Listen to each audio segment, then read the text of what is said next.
गुजरात के चर्चित पाटीदार नेता हार्दिक पटेल आज भाजपा में शामिल हो गए हैं। इससे पहले कांग्रेसी नेता श्वेता ब्रह्मभट्ट प्रदेश अध्यक्ष CR पाटिल की मौजूदगी में बीजेपी में शामिल हुई। बीजेपी में शामिल होने से पहले हार्दिक ने कोबा इलाके से बीजेपी कार्यालय कमलम तक का रोड शो निकाला, जिसमें हजारों की संख्या में लोग मौजूद थे। इसके बाद फिर दोपहर 12:39 के विजय मुहूर्त पर कमलम में प्रदेश अध्यक्ष CR पाटिल की मौजूदगी में उन्होंने केसरिया पहन लिया। भाजपा ज्वाइन करने से पहले उन्होंने एक ट्वीट किया, राष्ट्रहित, प्रदेश हित, जनहित और समाज हित की भावनाओं के साथ आज से नए अध्याय का प्रारंभ करने जा रहा हूं। भारत के यशस्वी प्रधानमंत्री नरेंद्र मोदी जी के नेतृत्व में चल रहे राष्ट्र सेवा के भगीरथ कार्य में छोटा सा सिपाही बनकर काम करूंगा। हार्दिक ने पार्टी ज्वाइन करने से पहले एक पोस्टर जारी किया था। पोस्टर के मुताबिक भाजपा में ज्वाइन होने का कार्यक्रम सुबह के 12 बजे से तय हुआ था। इससे पहले उन्होंने अपने आवास पर दुर्गा पाठ किया। दुर्गा पाठ के बाद हार्दिक स्वामीनारायण मंदिर गए, जहां पर उन्होंने गौ पूजा की। पूर्व कांग्रेस नेता हार्दिक पटेल ने कहा कि आज तक मैंने पद के लालच में कहीं भी किसी भी प्रकार की मांग नहीं रखी। कांग्रेस को भी मैंने काम मांगते हुए छोड़ा और भाजपा में भी मैं काम करने की परिभाषा के साथ जुड़ रहा हूं। स्थान की चिंता कमजोर लोग करते हैं, मजबूत लोग कभी भी स्थान की चिंता नहीं करते।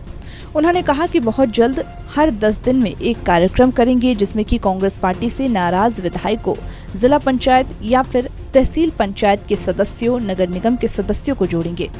लंबे समय से कांग्रेस के खिलाफ नाराजगी जाहिर कर रहे हार्दिक ने 17 मई को ट्विटर पर इस्तीफे का ऐलान किया था।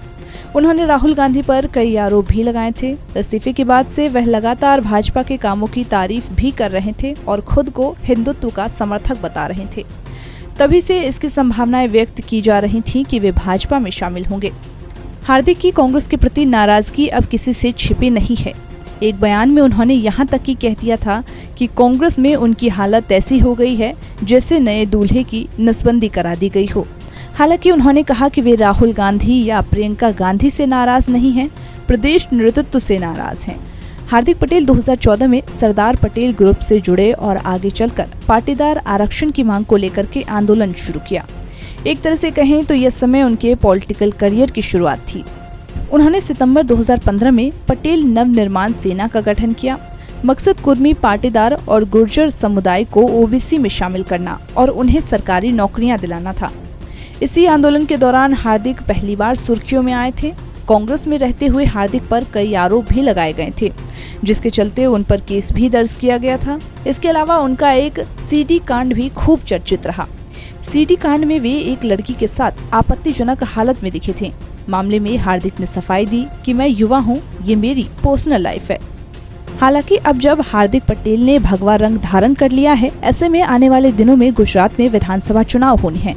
हार्दिक पटेल को बीजेपी में शामिल करना बीजेपी के लिए कितना महत्वपूर्ण होता है, ये तो वक्त ही बताएगा।